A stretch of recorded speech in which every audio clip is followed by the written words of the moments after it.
afternoon, everyone. Respected Ambassador K.P. Fablan, Professor Raman Mittal, Dr. G.V. Rao, Advocate Rajesh Gognaji, and ex-NHRC member Jyotika Kalra, and dear friends. So we have been listening to many distinguished speakers on a very grave issue. The specific issue here is of the hijab controversy. I mean, not dressing up properly and the law behind it and the kind of decree which came. So that is the immediate thing. And it had its repercussions in the death of a 22-year-old, such a sweet girl. When we are looking at this poster, so our heart comes out like when we look at her photograph. And she was traveling with her family. She's taken by the moral police, and then she dies mysteriously. There is an effort by the state to cover it up, but eventually, I mean, it is there on the social media, it's there everywhere, and the outrage and everything. And what happens afterwards is even more, we can say, brutal in the sense, as Jyotika ji mentioned the data, that 14,000 people have been arrested. So that's, I mean, just a number which shows that there is an outrage. And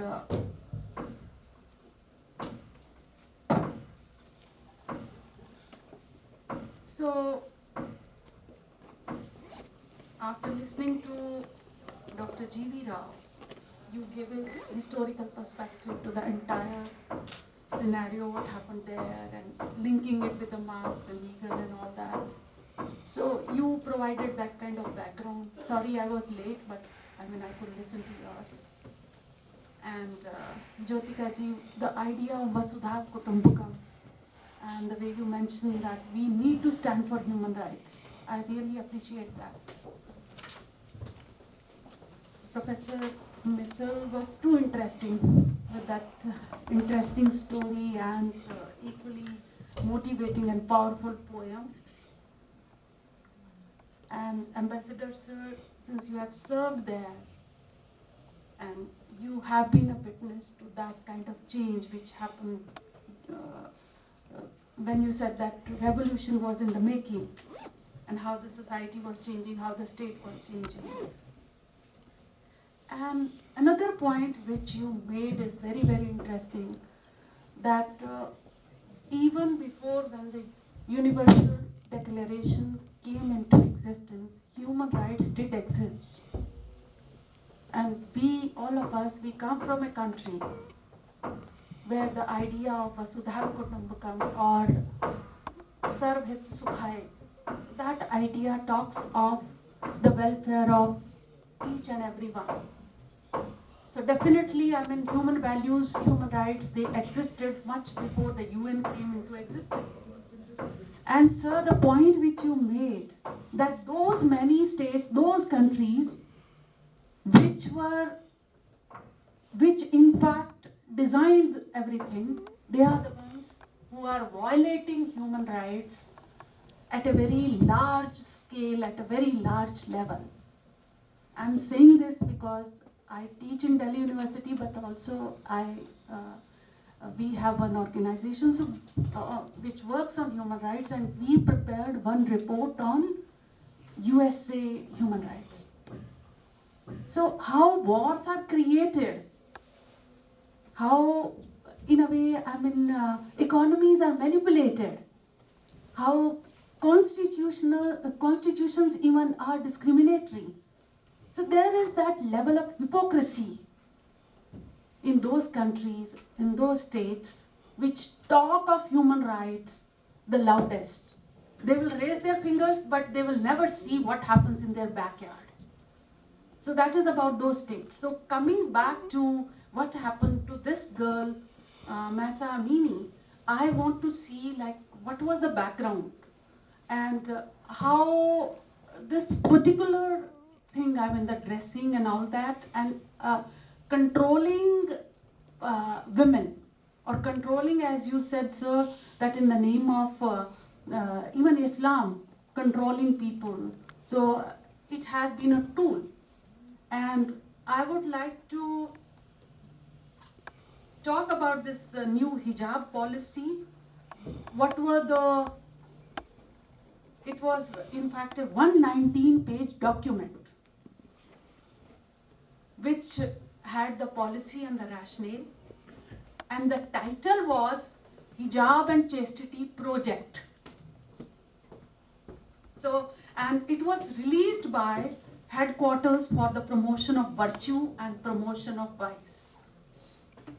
And government had that publicity, state publicity, and it had a caption. The caption was, hijab does not mean chadar. Hijab means a wholesome means of dressing, with that picture of a woman, and she's entirely covered, and her face has, I mean, instead of her face there are flowers. So they try to show that hijab is something which is an enabling kind of garment. I am also reminded of one incident. I teach at Delhi University, and in 2019 there was some change in the syllabus, and they included one poem, and the title of the poem was Hijab, the Enabling Garment. So I really wondered, how can it be enabling? And how, why people are trying to romanticize it? That's something problematic. When we say that hijab is a practice which is not an essential part of Islam, it could be a cultural practice, it could be a different kind of practice, but then if it is not a part of the essential practices, then do we actually need to sort of romanticize it? So the problem is, the problem I see in this entire issue is that, first of all, what is hijab?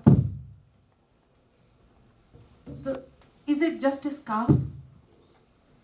Is it just that long coat with long sleeves? Or that entire thing which covers the body?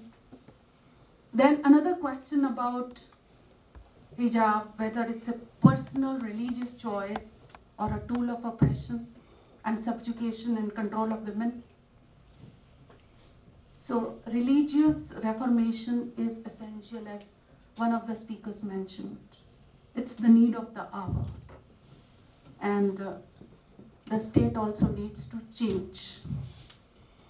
We as civil society need to stand up and see what we can do, that this globe becomes a better place for all humans, and we all stand for each other. Thank you, Dr. Bogna, for giving me the opportunity. Thank you, everyone.